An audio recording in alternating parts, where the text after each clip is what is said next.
Used to be when people talked about the end of the world, we locked them up. Or laughed them off. Sometimes both. But we never took them seriously. Maybe we should have. But I'm getting ahead of myself. Better to start at the beginning, with the abduction of Desmond Miles, my son. This boy had no ambition, no direction, no plans for the future. What he did have was a heritage, one he chose to deny. It nearly cost him his life. He was captured and imprisoned. Those who took him believed he could help them find something. The apple. One of several artifacts we call Pieces of Eden. Bits of ancient technology scattered across the globe. Some hidden, some found, all of them dangerous. Most are held by a single group, the same group that now had Desmond. You know them as Abstergo Industries. We know them as the Templars. As the enemy. We've been fighting them for thousands of years. Even longer if you believe the stories of their origins. I do. After all, I've seen the truth. That's the beauty and the horror of the Animus. A device that allows us to enter and experience the lives of our ancestors. It holds the power to change everything, to show us history the way it really happened. Up until its creation, to the victor went the spoils, went the truth. We're trying to fix that, to free minds and bodies both. But there's only so much that we can do, and the Templars have the upper hand these days.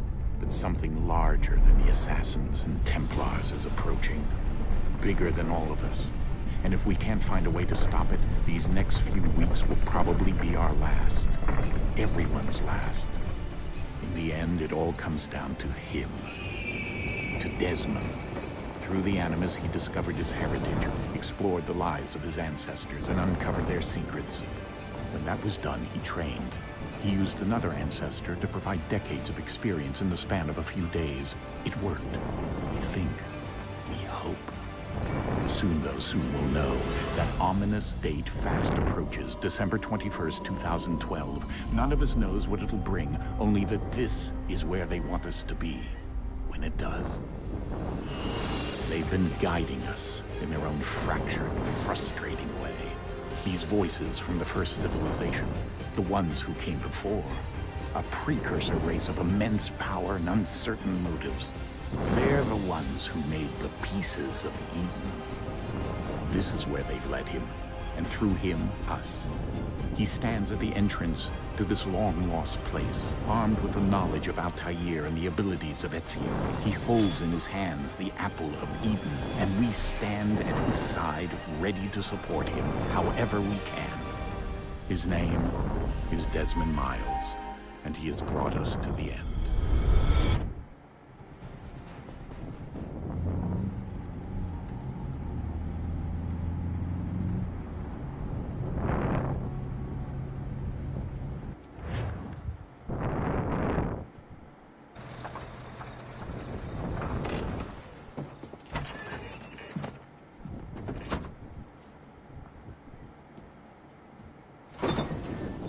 We're here.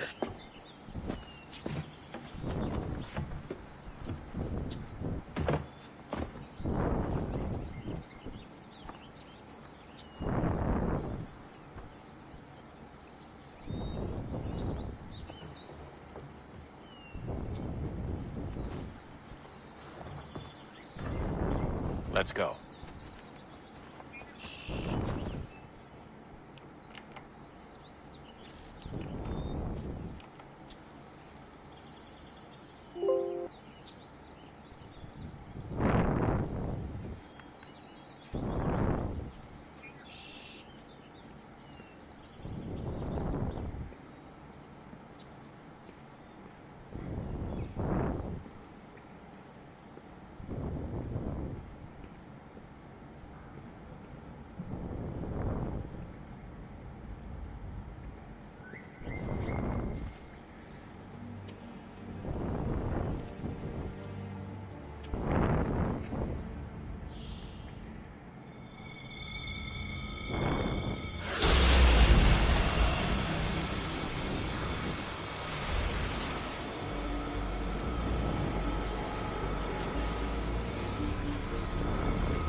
another moment, down went Alice after it, never once considering how in the world she was to get out again.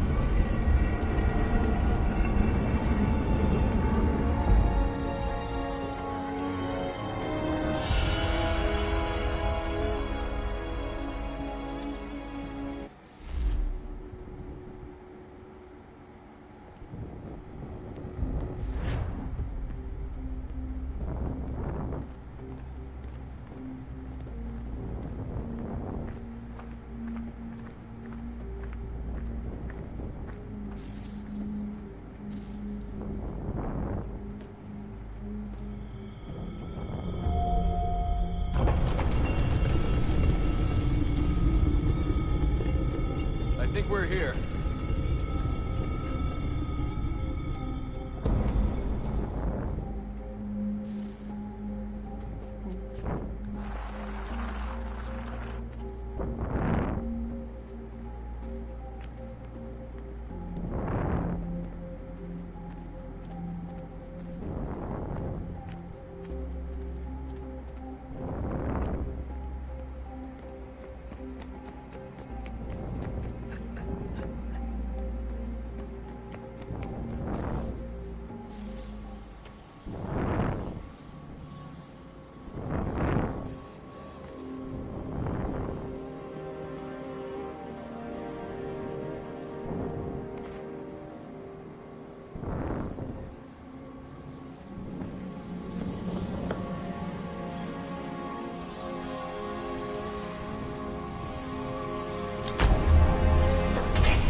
You must find the key.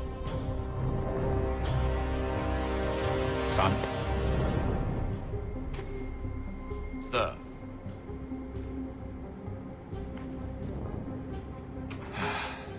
Here we go again. Desmond? Do you hear us? Yeah.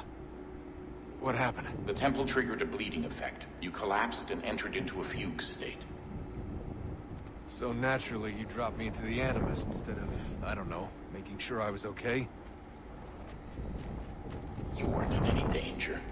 Besides, the temple appeared to be communicating with you, and I didn't want to risk severing the connection. At least not until we knew what it wanted. Right. Of course. Son, No, it's fine. I get it. And I know what I'm looking for, by the way. It's a key. Just no idea where it is, though. Guess that's why she triggered the bleeding effect. She? Juno, Dad. She's talking to me. Okay, Desmond. While you were, visiting Constantinople, we picked up a software update for the Animus. I'd like to run a couple of quick tests, make sure there aren't any major issues. All right. What do you need me to do? We'll start simple. Walk to the marker over there.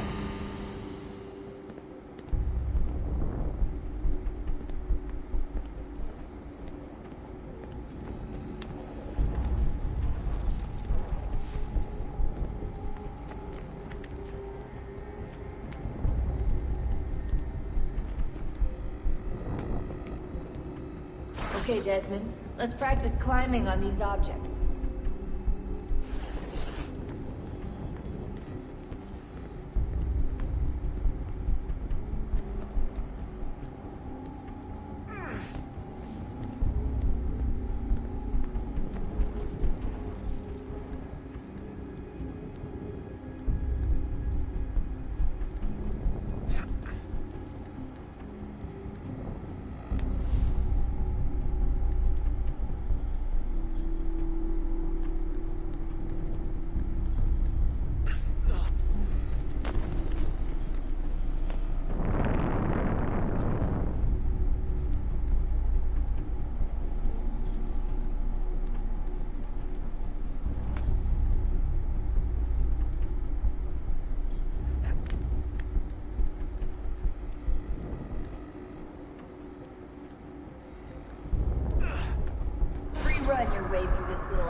course.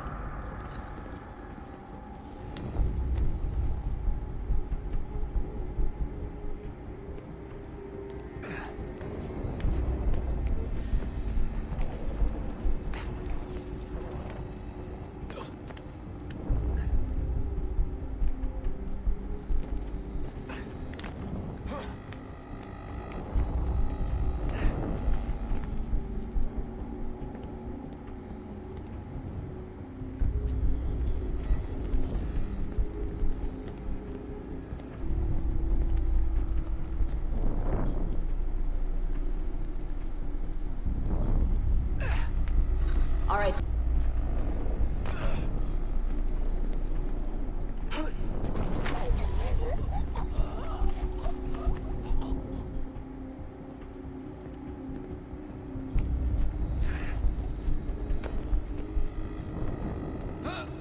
All you have to do here is jump the gap.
Synchronization levels are good now. We should be able to build the world. Time to find out what the Temple wants.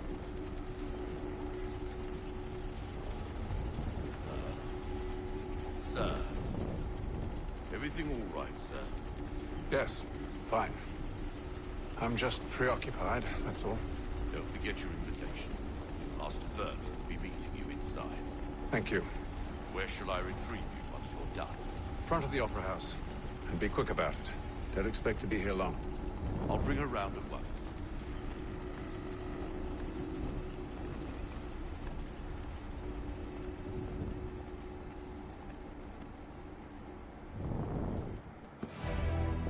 Invitation, please. Shall I take your coat, sir?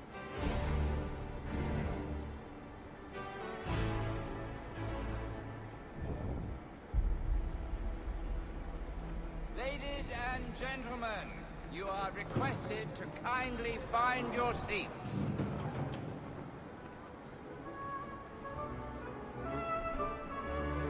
Good evening, sir. This way, please.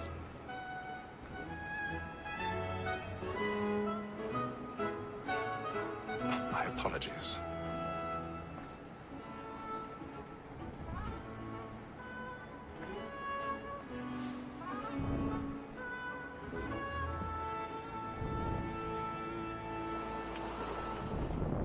Evening, Haytham. Reginald? I can't tell you how happy I was to hear they'd mounted this revival. Gay's best work by far. Have you seen it before? Once. My father brought me here as a child. Though I remember little of it. I don't suppose tonight will afford me the luxury of a proper viewing either. No, I'm afraid it won't. On to business then. Do you see him? And the statesman because he... I can get more by her staying in. Betty has brought more goods into our lock. He's seated in one of the boxes above. The stairs are watched. You'll need to find another way up. If none of the gang take her off, she I may already leave have. all sorts of business. Leave her 12 months longer. I love to let women escape.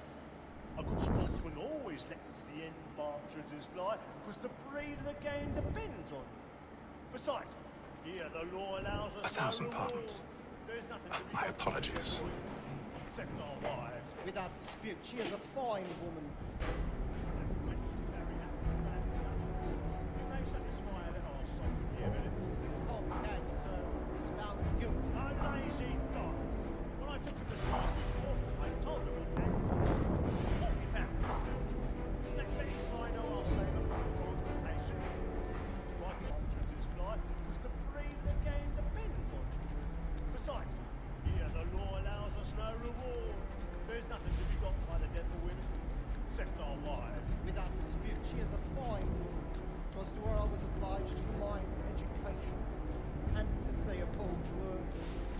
taking up more young fellows to the business than the gaming table. Truly, Filch, thy observation is right. We in the surgeons are more beholden to women than all the professions listen. Sir, that wall has set word of trial comes on in the afternoon, and she also will call her battles so as to bring off. That's when you carry out your introductions.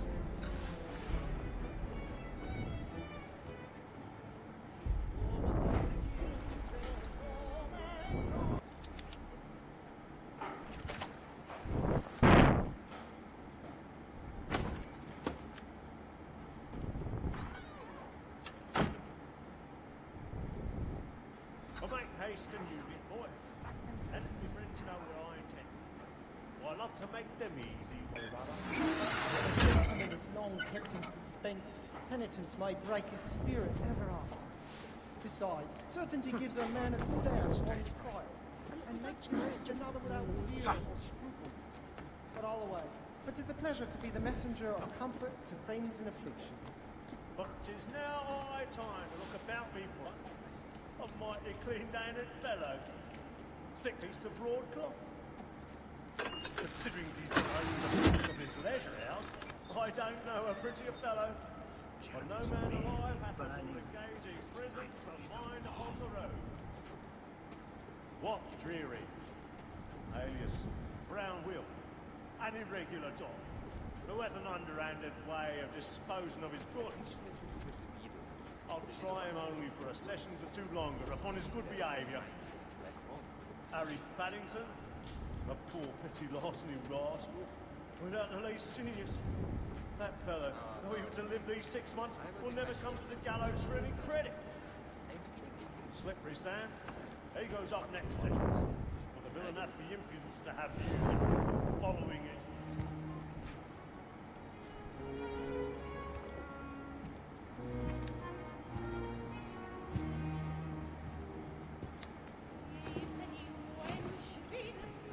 Haytham.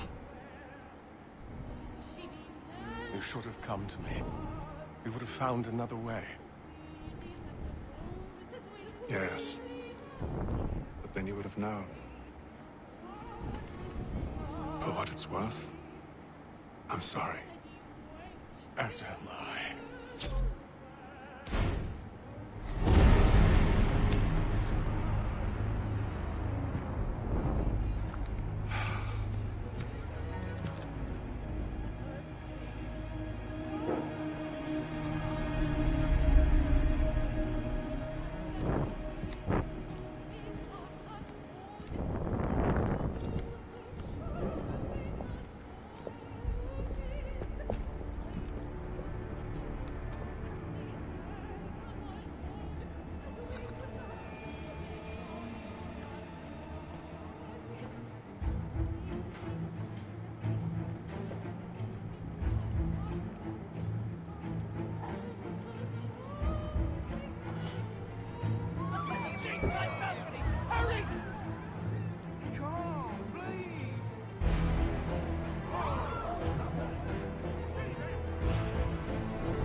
Somewhere.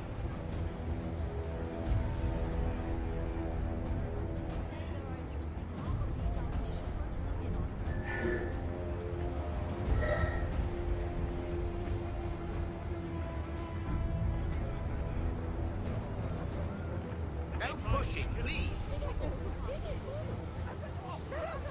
Peace, friends. Peace, friends. There is no danger.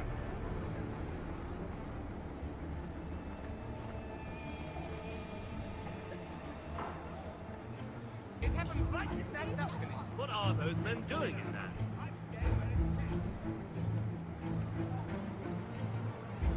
Move!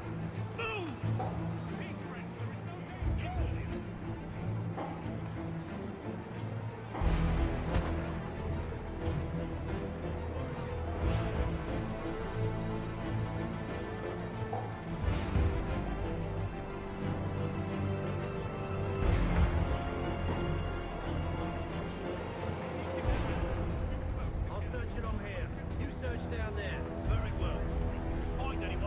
a shout.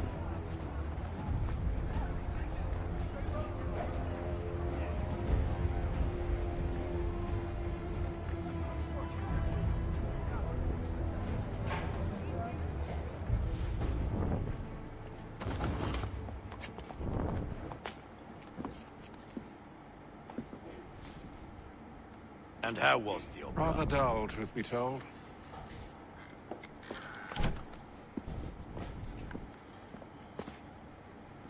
Shall we be off then? Aye.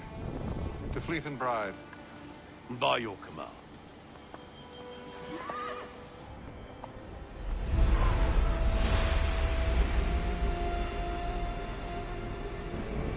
Fascinating. Gentlemen, I hold in my hand a key. And if this book is to be believed, it will open the doors of a storehouse built by those who came before. Ah, yes. Those who ruled, reigned, and vanished from the world. Do we know what it is that will be held within? It could contain certain knowledge. Perhaps a weapon, or something as yet unknown, unfathomable in its construction and purpose. It could be any of these things, or none of them. They are still an enigma, these precursors. But of one thing I am certain. Whatever waits behind those doors shall prove a great boon to us all. Or our enemies, should they find it first. They won't. You've seen to that. I assume you know where this storehouse is. Ah, Mr. Harrison. Gentlemen, How fare your calculations? I believe the site lies somewhere within this region. That's a lot of ground to cover. My apologies. Were that I could be more accurate. That's all right. It suffices for a start. And that is why we've called you here, Master Kenway. We'd like for you to travel to America, locate the storehouse, and take possession of its contents. I'm yours to command. Although a job of this magnitude will require more than just myself. Of course. Upon this paper are the names of 5 men sympathetic to our cause. Each is also uniquely suited to aid you in your endeavor. With them at your side, you will want for nothing. Well, then I'd best be on my way. I knew our faith in you was not misplaced. We booked you passage to Boston. Your ship leaves at dawn. Go forth, Hatham, and bring honor to us all.